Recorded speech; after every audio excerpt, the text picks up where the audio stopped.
Kacang kedelai edamame terkenal sebagai makanan tradisional masyarakat Jepang yang kini disukai oleh masyarakat di seluruh dunia. Perbedaan yang utama yaitu pada ukurannya yang relatif lebih besar. Selain itu, edamame memiliki phytic acid lebih tinggi sehingga lebih halus dan lebih mudah dimasak. Kacang kedelai edamame mengandung protein, lemak sehat, karbohidrat, serat, folat, vitamin A, B, C, E, dan K, serta mineral, zat besi, magnesium, mangan, kalsium, zinc, dan kalium. Kedelai edamame juga mengandung 9 asam amino penting yang dibutuhkan tubuh. Varietas kedelai edamame yang banyak dibudidayakan adalah Ryoko, Taiyoso, Surumidori dan Surunoko. Ryoko paling banyak dibudidayakan karena polongnya lebih besar, rasanya lebih manis dan bulu halus pada polongnya lebih sedikit. Edamame dapat tumbuh pada ketinggian minimal 200 mdpl dengan suhu 26-30 derajat Celcius dengan penyinaran matahari penuh. Tanah yang dibutuhkan adalah tanah yang subur dengan pengairan yang baik dan kemasaman tanah yang netral. Pemeliharaan tanaman edamame meliputi penyulaman, penyiangan, penyiraman, pemupukan dan pengendalian hama dan penyakit. Hama yang sering menyerang edamame adalah lalat bibit, penggerek buah dan ulat. Penyakit yang biasa menyerang antara lain bercak daun, karat dan mosaik. Cara budidaya edamame. 1. Pengolahan lahan. Persiapan lahan minimal dilakukan 15 hari sebelum tanam. Berikut tahapan dalam menyiapkan lahan tanaman edamame. 1. 10 hari sebelum penanaman lahan tanam dibajak halus terlebih dahulu. Setelah itu, kemudian buat bedengan tanah. 2. Ukuran masing-masing bedengan bervariasi dan disesuaikan dengan lahan yang dimiliki.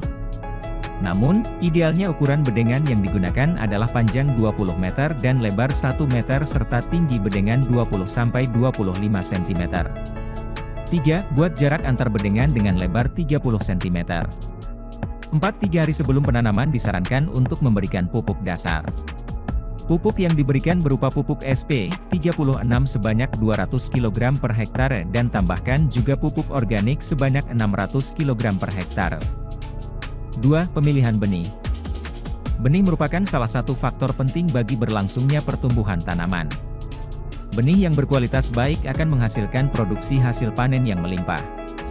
Benih berasal dari seller penjual benih yang terpercaya. 1.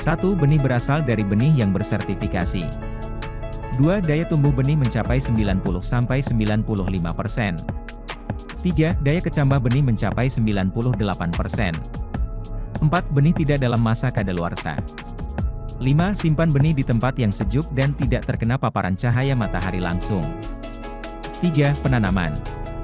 Adapun langkah-langkah penanaman dapat dilakukan dengan cara sebagai berikut. 1. Sehari sebelum ditanam, lakukan pengairan terhadap bedengan. Caranya adalah dengan mengalirkan air ke siring atau batas antar bedengan. Biarkan selama semalam dan keesokan harinya maka bedengan akan terlihat lembab dan basah. 2. Setelah itu, buat lubang tanam dengan jarak 20-20 cm. Kedalaman lubang tanam antara 1 hingga 1,5 cm. Masukkan 2 biji benih edamame ke dalam satu lubang tanam. Kemudian tutup kembali lubang tanam menggunakan tanah hingga rata dan biji tidak nampak.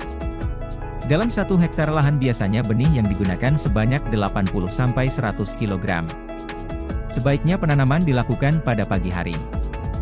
4. Penyiraman. Penyiraman pada tanaman ini dilakukan idealnya setiap 7 hari sekali. Pengairan dilakukan dengan cara mengenangi bedengan menggunakan air sesuai dengan ukuran dan kapasitas lapang. Jika cuaca kering sebaiknya pengairan dilakukan 4-5 hari sekali. Dan saat hujan sebaiknya Anda tidak perlu lagi melakukan pengairan pada bedengan.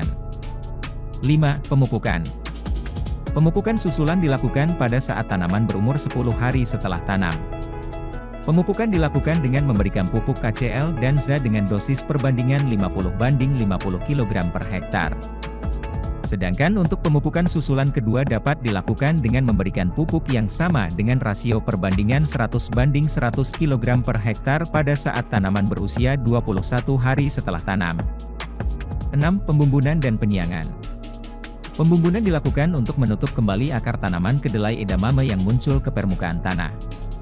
Penyiangan ini berfungsi untuk menyingkirkan gulma tanaman yang tumbuh di sekitar tanaman, serta sekaligus untuk mengoptimalkan penyerapan hara pada tanaman kedelai edamame. 7. Pengendalian hama dan penyakit, HPT.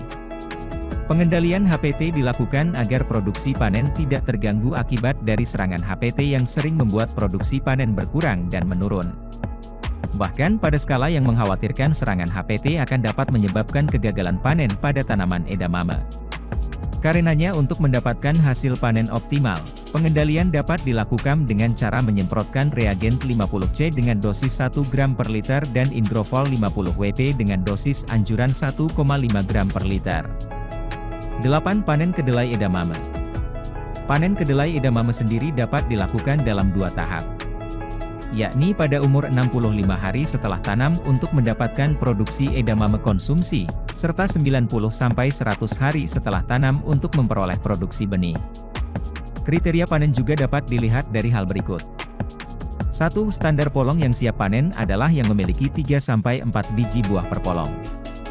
2. Jumlah polong dalam setengah kilogram buah konsumsi ideal adalah 150-175 polong. 3. Edamame konsumsi lebih tinggi permintaannya di pasaran ketimbang edamame bibit. 4. Sehingga sebaiknya lakukan pemanenan pada saat tanaman edamame siap dipanen sebagai tanaman konsumsi.